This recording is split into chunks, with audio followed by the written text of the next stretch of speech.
Bonjour à tous, c'est encore moi, Jocelyn Lingoma, secrétaire général de la Fédération des travailleurs du Gabon. Mon deuxième message à l'endroit des travailleurs, cette fois exclusivement, c'est pour faire de la pédagogie et faire comprendre la nécessité de soutenir massivement les délégués présentés par la Fédération des travailleurs du Gabon à travers la FETRAG-CETRAG, qui est une organisation syndicale de base affiliée à la Fédération des travailleurs du Gabon. Chers travailleurs, si vous ne le saviez pas, je vous le rappelle à toute fin utile, la force d'une organisation syndicale dépend de sa base, notamment de ses adhérents. Ce sont les adhérents qui permettent de donner de la force dans l'exercice du rapport de force. Parce que la nature elle est faite ainsi, toutes les luttes sont basées sur le rapport de force.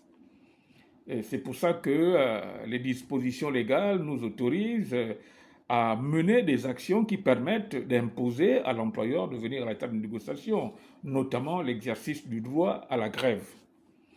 Mais évidemment que le droit à la grève doit s'exercer dans des circonstances particulières en respectant une procédure bien définie. La grève est pour le syndicaliste ce que la bombe atomique est pour un État. La bombe atomique, elle est dissuasive. On ne l'utilise pas à tout va. La grève également est un outil qui devrait être dissuasif. On ne fait pas la grève parce que derrière la grève, il y a un ensemble de conséquences qu'il va falloir assumer à la fin. Ce sont des sacrifices que l'on fait quand c'est nécessaire. Quand un dialogue est rompu totalement et que en face on a un interlocuteur qui refuse le débat, ben, on lui impose cet outil de pression qu'est la grève pour qu'il vienne à la table de négociation. Ben, pour que cet outil soit efficace, ben, il faudra que la base soit assez puissante pour exercer justement ce droit à la grève, pour que ces droits à la grève aient une incidence sur la partie d'en face, il faudra qu'elle soit suivie. C'est pour ça que les travailleurs sont les premiers responsables des échecs des organisations syndicales. Les travailleurs sont également les premiers responsables de la corruption des leaders syndicaux. Mais c'est parce que les travailleurs ne s'intéressent pas aux activités syndicales que les leaders syndicaux sont corrompus. Et c'est parce que les travailleurs ne s'intéressent pas aux activités syndicales que les leaders syndicaux sont sacrifiés.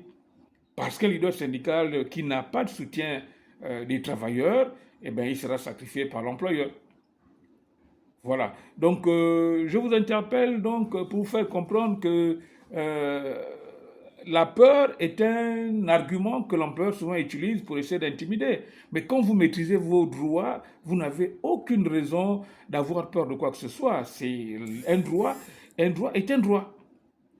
Et une obligation également est une obligation. Donc, c'est parce que justement, chacun maîtrise son périmètre et son champ d'action que le compromis, il est trouvé et que l'on avance ensemble. Parce que nous, à la FETRAG, notre leitmotiv, notre triptyque, c'est la défense de l'outil de travail, la prévention des conflits et la défense des intérêts matériels et moraux des salariés. Alors, ces trois arguments doivent être en parfait équilibre pour que l'entreprise, pour que chacun trouve son compte. Parce que c'est parce que justement, et l'employeur et les salariés auront trouvé un compromis que tout ira bien. Mais un tel équilibre est conditionné par la transparence dans les relations de travail, donc dans les relations entre les partenaires sociaux, notamment les travailleurs et les employeurs. Mais ce n'est pas en revendiquant dans les couloirs ou derrière le clavier que votre revendication a un sens. Non, la revendication ou la réclamation, elle se fait dans un contexte bien prévu par la loi. Il faut simplement utiliser les canaux par lesquels la revendication se fait. Et je ne pense pas qu'un employeur sérieux puisse refuser que puisse s'opposer plutôt à une revendication qui est légale ou légitime ou à une réclamation qui est assise sur des fondements juridiques qui sont réels. Bien. Donc, je m'adresse à vous aujourd'hui pour que vous compreniez la lutte qui a été menée par la FETAC-CETA pour aujourd'hui atteindre ce niveau de leader dans votre entreprise. Parce qu'en réalité, la FETAC-CETA est leader, dans la mesure où c'est à elle que le bénéfice du doute est accordé. Toutes les autres organisations syndicales ayant perdu tout crédit, je ne vous l'apprends pas, c'est vous qui me l'avez informé. Toutes les autres organisations syndicales ayant perdu tout crédit, la Fédération des travailleurs du Gabon, donc à travers la FETAC-CETRAC, a offert une nouvelle offre politique qui a suscité de l'espoir auprès des travailleurs. Mais cet espoir qui a été suscité auprès des travailleurs doit être matérialisé par votre soutien aux actions que vos leaders syndicaux mèneront pour la suite. Évidemment, leurs actions sont assises sur le triptyque que je viens de vous donner, que je viens de vous citer, notamment la défense de l'utilité du travail, la prévention des conflits et la défense des intérêts matériels et moraux des travailleurs. Ces éléments doivent être en parfait équilibre pour que chacun trouve son compte. Parce qu'en réalité, si les salariés doivent faire des concessions parce que l'entreprise connaît des difficultés financières, mais l'employeur doit être également transparent dans la diffusion des informations qui permettent d'apprécier la situation financière pour conclure qu'effectivement on est en situation difficile et que tout le monde doit faire des sacrifices pour sauver justement l'outil de travail d'abord. Mais si justement il n'y a pas de dialogue entre les partenaires sociaux, on n'aura pas d'éléments pertinents pour pouvoir apprécier la situation et comprendre qu'en réalité, la situation financière de l'entreprise qui amène un déséquilibre des ratios financiers n'est pas du fait de l'employeur, mais du fait des marchés financiers nationaux et internationaux. Mais ça, ce sont des éléments qui doivent être appréciés de part et d'autre par la transparence qui existe entre les différentes parties. Par contre, si l'employeur manifeste de la rétention ou de la fourberie ou de la volonté de vouloir maquiller un certain nombre d'informations ou de vouloir pratiquer par la corruption, les intimidations, ben, ça met les gens sur le pied de guerre et ça laisse penser qu'on a des choses à cacher. Moi, je pense que quand un employeur n'a rien à cacher, eh ben, il a les arguments pour pouvoir poser sur la table des discussions, et puis que c'est de la discussion que la lumière jaillit. Et je pense qu'on peut être en contradiction sur les points de vue, mais si on est convaincu de la pertinence des propos que la partie adverse avance, mais l'on s'accorde pour dire que nous avons tort ou raison et on continue, on trouve un compromis, on avance. Donc voilà, chers travailleurs, c'est ce que vous devez comprendre. Un syndicat n'est pas un adversaire de l'employeur, un syndicat est une force de proposition. Malheur aux employeurs qui pensent que le syndicat est un adversaire. Ce sont sûrement des employeurs qui ont des choses à se cacher. Parce que quand un employeur n'a rien à cacher, il a avec lui la loi, parce qu'en réalité, les employeurs sont régis dans le cadre des organisations professionnelles par les mêmes documents juridiques que les salariés. La preuve, c'est que nous avons une confédération patronale à l'époque qui s'appelle aujourd'hui la Fédération des travailleurs du Gabon. C'est une organisation syndicale des employeurs. Et les travailleurs également sont organisés de la même façon et régis par les mêmes statuts. Donc, on n'est pas dans une adversité de guerre. Nous sommes dans une contradiction d'idées afin de trouver un compromis qui nous conduise vers le même objectif, celui de faire fonctionner l'entreprise. Parce que c'est parce que l'entreprise fonctionne que nous aurons le salaire tous à la fin du mois, l'employeur également. Et parce que si l'entreprise ne fonctionne pas, je pense que ça ne sert à rien de s'appeler employé. Il n'y a pas d'employé sans entreprise et il n'y a pas d'entreprise sans employé. Et en considérant que le patron, notamment l'employeur, est d'abord lui-même le premier salarié de l'entreprise. Donc, chers travailleurs, il faut sortir justement de ces sentiers battus, de ces schémas métalliques qui font penser que l'employeur doit donner son autorisation pour exercer une activité syndicale. Non, la Convention 87 de l'OIT est très claire à ce sujet. L'activité syndicale est libre d'exercice pour les travailleurs et pour les salariés. Le Code du travail également le consacre. Donc voilà, chers camarades, ce qu'il faut comprendre. Mais pour comprendre ces choses, il faut se mettre à la formation, il faut se mettre à l'éducation ouvrière. Et nous avons prévu un ensemble de programmes pour permettre aux travailleurs de comprendre comment est-ce que l'on peut défendre ses droits quand on est attaqué sur le plan justement juridique. Donc voici, chers camarades, ce que je voulais apporter comme information pour que vous compreniez bien la nécessité que la FETRAC-CETRAC soit majoritaire au sortir de l'élection des délégués du personnel. Parce que c'est justement cette majorité aux élections des délégués du personnel qui donne la légitimité à une organisation pour peser de tout son poids dans le cadre des accords d'établissement ou des conventions collectives. C'est justement dans le cadre des conventions collectives, dans le cadre des négociations collectives, que la majorité pèse en matière de vote pour décider ou non dans le cas de signature d'accords d'établissement.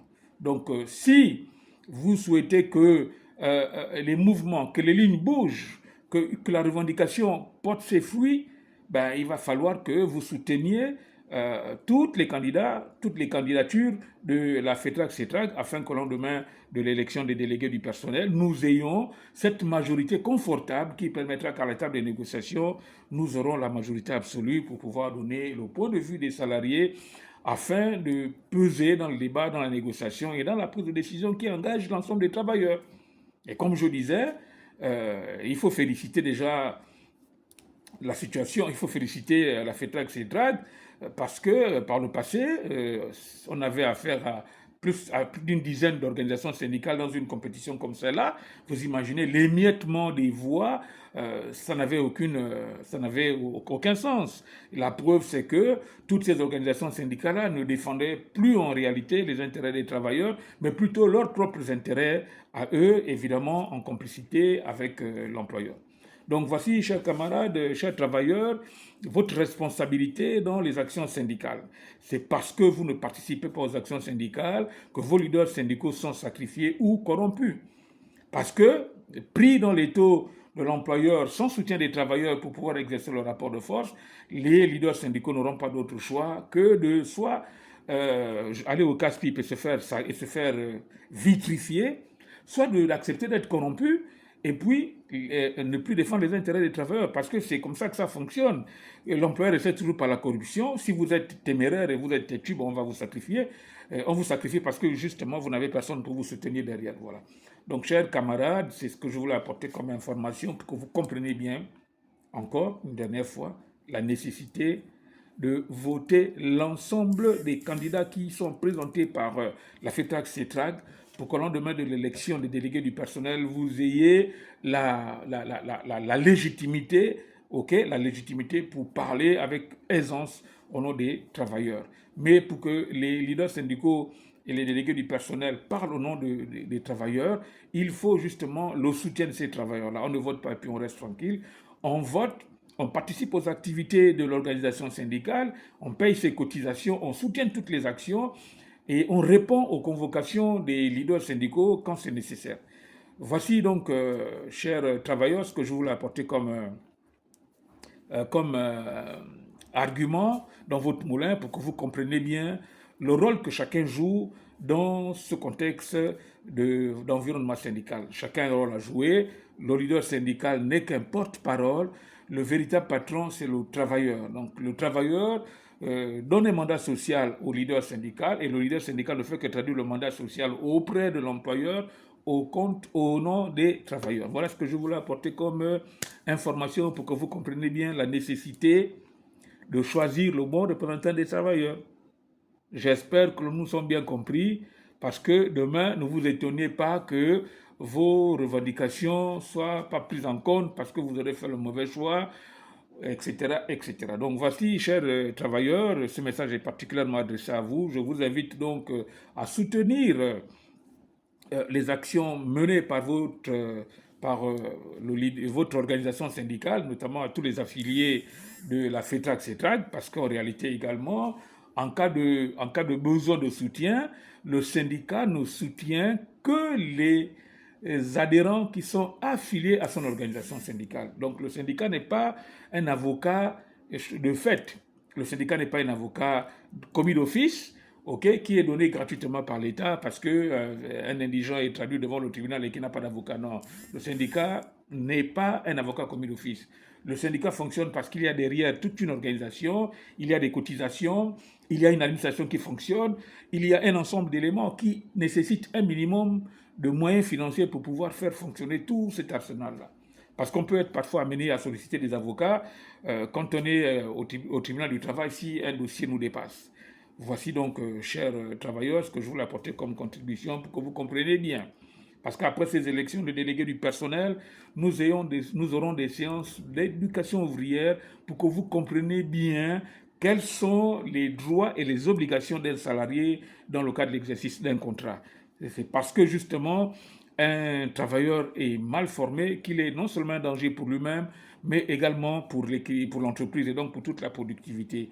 Et à l'endroit de l'employeur, il faut qu'il comprenne que un syndicat, c'est-à-dire que le dialogue social est un outil d'aide à la décision, c'est un indicateur de la performance. Donc, il faut qu'un dialogue social transparent et équilibré pour que la production ne s'emporte que mieux. Voici donc, chers camarades, ce que je voulais apporter pour éclairer votre lanterne afin que votre choix soit influencé de façon positive vers l'objectivité. Je vous remercie.